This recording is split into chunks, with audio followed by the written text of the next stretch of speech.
or? I don't know.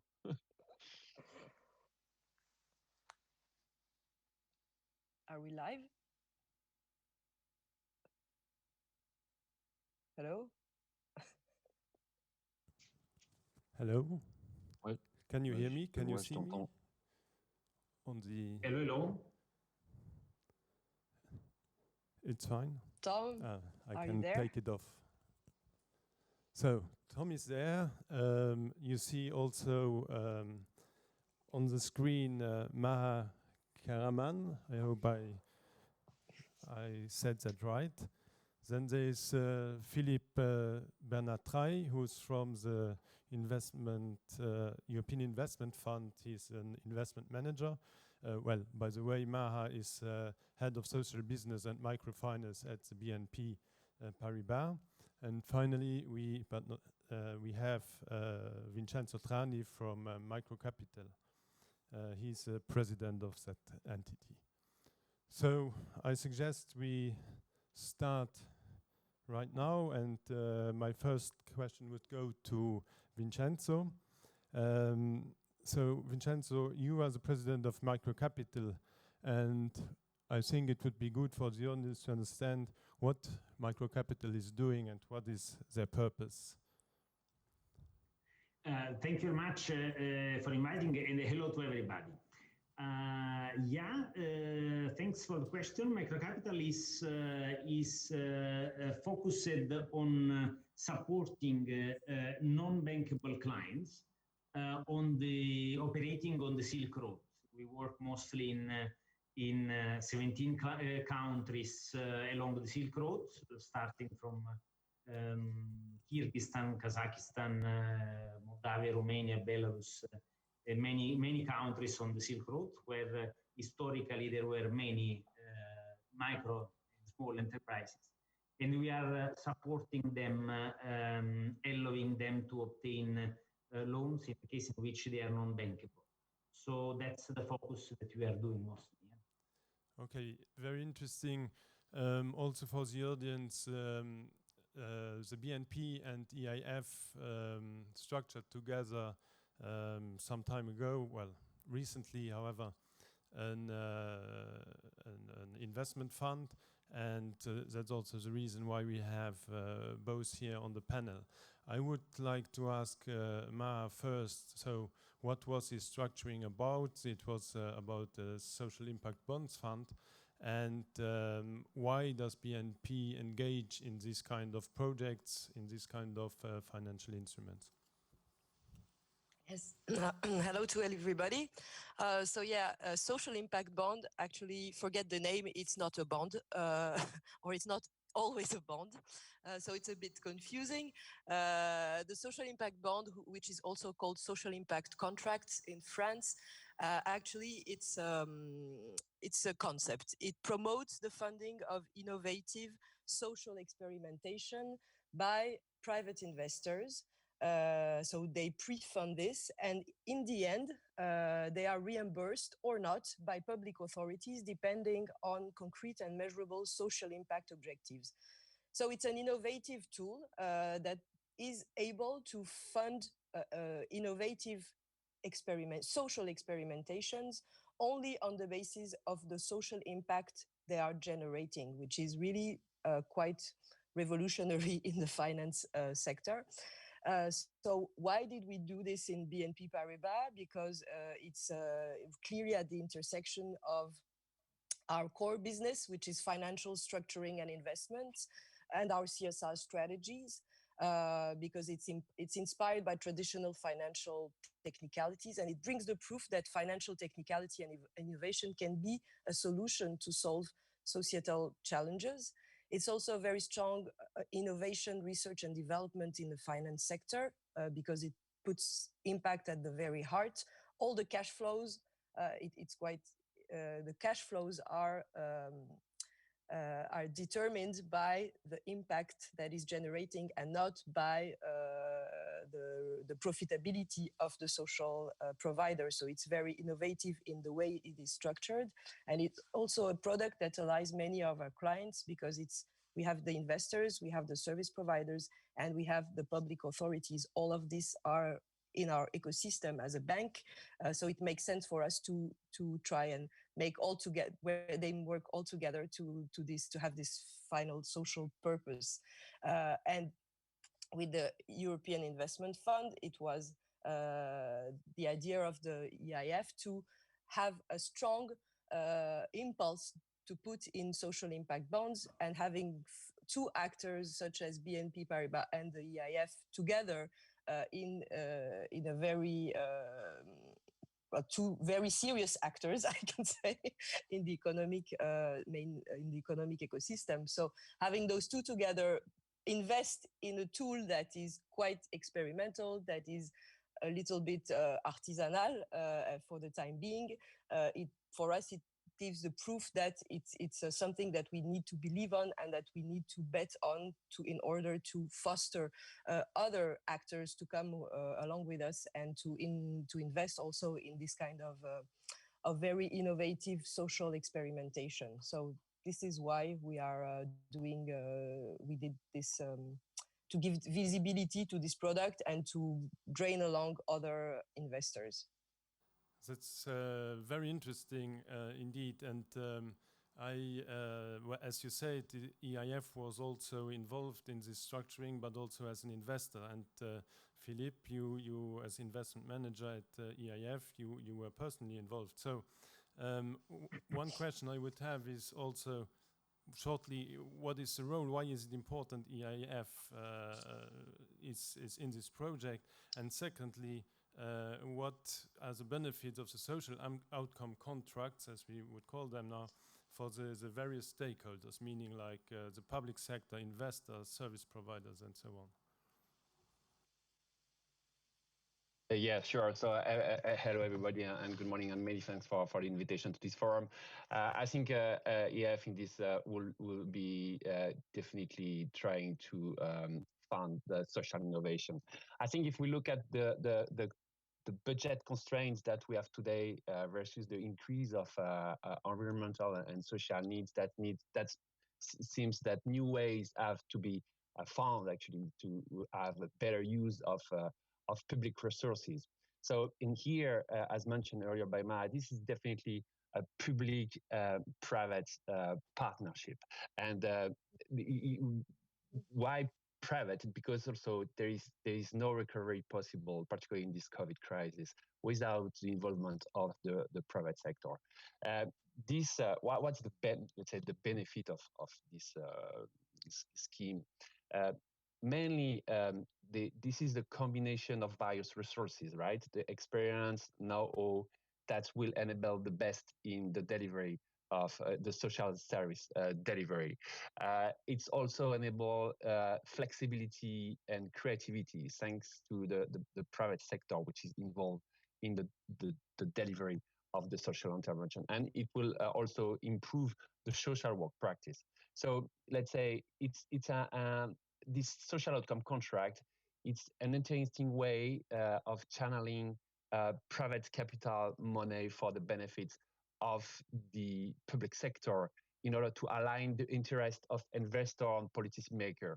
And this will definitely participate to the systemic change for the public reform. So this social outcome contract, they enable innovation, they enable creativity.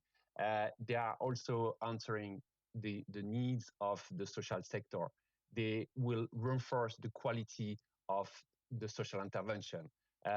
We will transfer actually the financial and the execution risk from the public sector to the private sector. And therefore, it's as the public sector, the government will only pay based on results, because this scheme are out-based results, right? So this means that it's a better use of taxpayer money. So it's very attractive actually for government. And also it will diversify the source of funding for social organization and for social provider. In all, this is definitely a win-win strategy for governments, investors that wish to achieve an impact, government want to save money, but also do social innovation, and also best for an SME that wants to deliver a new business model and get financing upfront. Okay, Vincenzo, also your company, so Microcapital, you issue also bonds. Would you still talk about social bonds now, or are you also rather thinking, well, going into a direction of social impact contracts? No, in last 12 years, we considered for us very important to collect funding through issuing of bonds. And we continue to operate in this direction, and we prefer to work in that direction instead than other kind of collecting investments. Our bonds, obviously, yes, are always social bonds, considering the scope that is beside the microfinance activity. Mostly to support non-bankable clients, especially in countries that are changing their economies, they are developing their economies. It is quite important. Microfinance is playing a very important role in the development of the local economies, obviously. But what I like more in development of people, beside the financing of a startup or the financing of a business that in the beginning is not bankable, there is always people, very often women. There are always families. There are always interesting projects that can be realized thanks to the support of state institutions, of institutional investors, and why not, thanks to the support of family offices as well. We have a lot of support from family offices of different countries worldwide. And when we decided to establish Microcapital, we chose Luxembourg to do it, thanks to the proper environment in the social activity. Ecology is as well, ecological development is as well very important in the countries where we operate, where there is not always a focus on the eco development. And when a small enterprise, when a micro enterprise is financed, it has as well the possibility to purchase a more developed technology than an old one. And that's where it is quite important as well. Microfinance is playing as well a quite important role. To create jobs is something that is as well an important important social results of microfinance. But I believe that creating jobs, we do not only help the financial activity of people, we develop as well the personal development of such people, that they are believing much more in their service, and they are much more believing in bringing value in the country, in the community where they live. That's why microfinance is worldwide recognized as a key area in the social impact area. And Microcapital is actively working in this direction. Okay, thank you, Vincenzo, for these explanations. I think we all realize that we are in the middle of impact finance, talking about both solutions, if I may say so. And Maha, my question is talking about impact. So how will that impact be measured? How do you see that it has been created, and when is when will it be a success for payment? Okay. This is a very broad question, because if we had resolved the subject, the topic of impact, I think impact investing and financing would be completely mainstream today. So it is the very touchy point.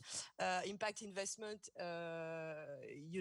financial investors, normal financial investors, they usually arbitrate decisions between two dimensions, which is risk and profitability. What impact finance brings more is that there is a third dimension, which is social or environmental impact. So they need to have this triptych in mind every time they make a decision. It is quite difficult today to measure impact, as maybe you all know. It's a little bit easier in microfinance, has led the way. Actually, there are some metrics in microfinance which the other type of investment are trying to inspire from. It's a little bit easier from microfinance because we have some track record and historical views. But what I would say is that what is interesting in this social impact bond, which is why we are here today talking about, is that it's one of the only instrument I know that profitability is completely matched with the impact that is generated. In the other finance that I see, impact investments, we are saying, okay, you have impact, so maybe you could have a little bit less profitability in exchange. Here we have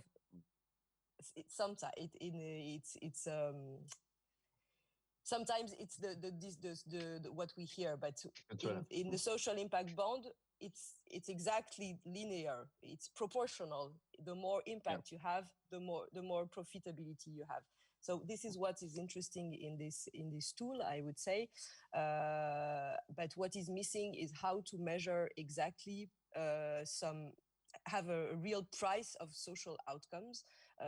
Today, some of countries are trying to have a price of how much does someone unemployed cost. So this we have. How much does a child that doesn't go to school, or is it school dropout cost? This is very difficult to have as an indication, but it could be very useful in order to use the social impact contract as a preventive tool, as a prevention tool that at the same time is better for the beneficiaries and at the same time provides cost avoided for the state. I think we don't have a lot of time, so I won't go further than that, but this is what I want to say.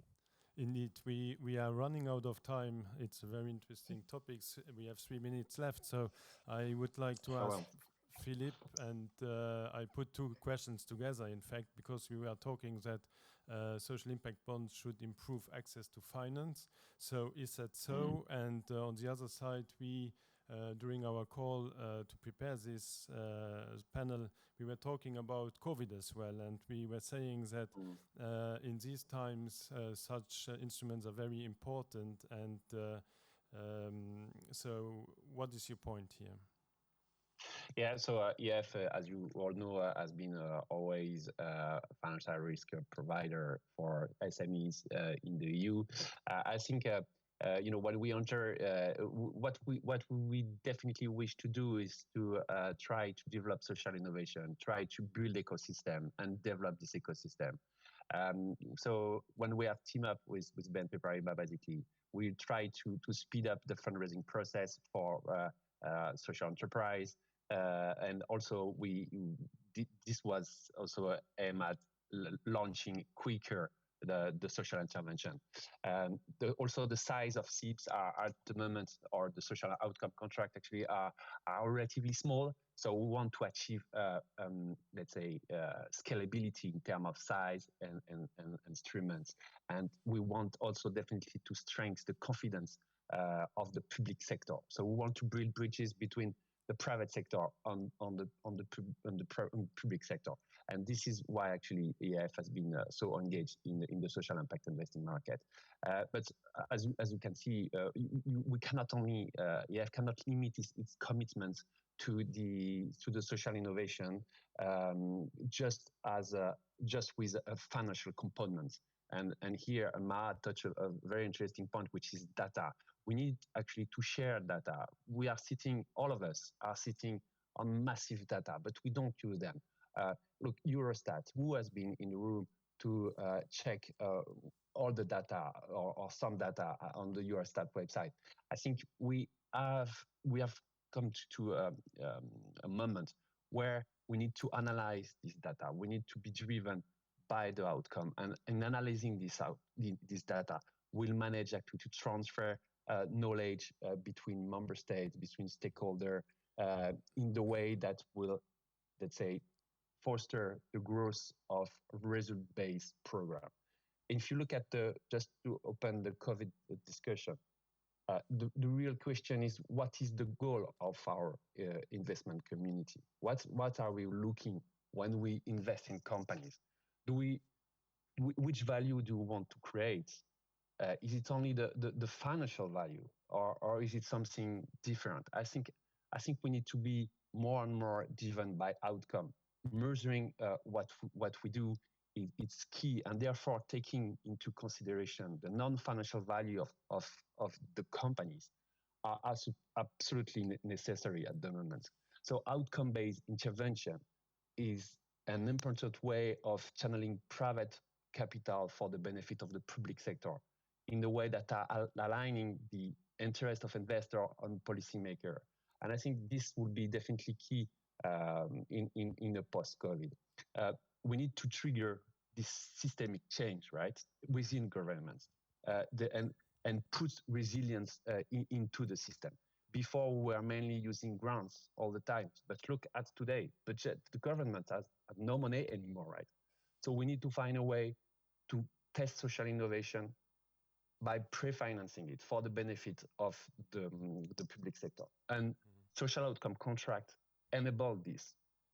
This result-based approach enables just the governments to buy impact unit, not to pre-financing it, because it has been transferred to the private sector. And therefore, the financial risk and the risk of the intervention falling actually is with the private sector. But we accept this risk because we want to achieve an impact. We want to put our money at work, and also we want to have a return. That is why we are not a philanthropic investor. We are a market-oriented investor and an impact investor. And let's say all this data with KPIs, monitoring. So this will help and allow a dynamic problem solving approach. And all these disciplines that we will have with all stakeholders around, we will manage to bring this systemic change. And that's why EIF is standing for today. Okay, we're coming to the end, but I would just give Vincenzo 1 minute to answer the last question, because we were talking about resilience, and I think you confirm that microfinance also has a role to play in a resilient economic system. So how is your view there?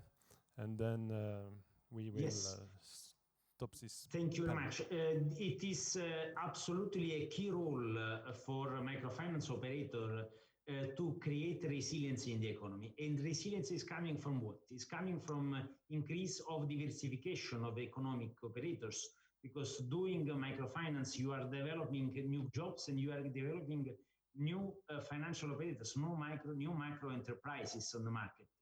And we know better than everybody in Europe which part of the economy is developed by small enterprises instead than large.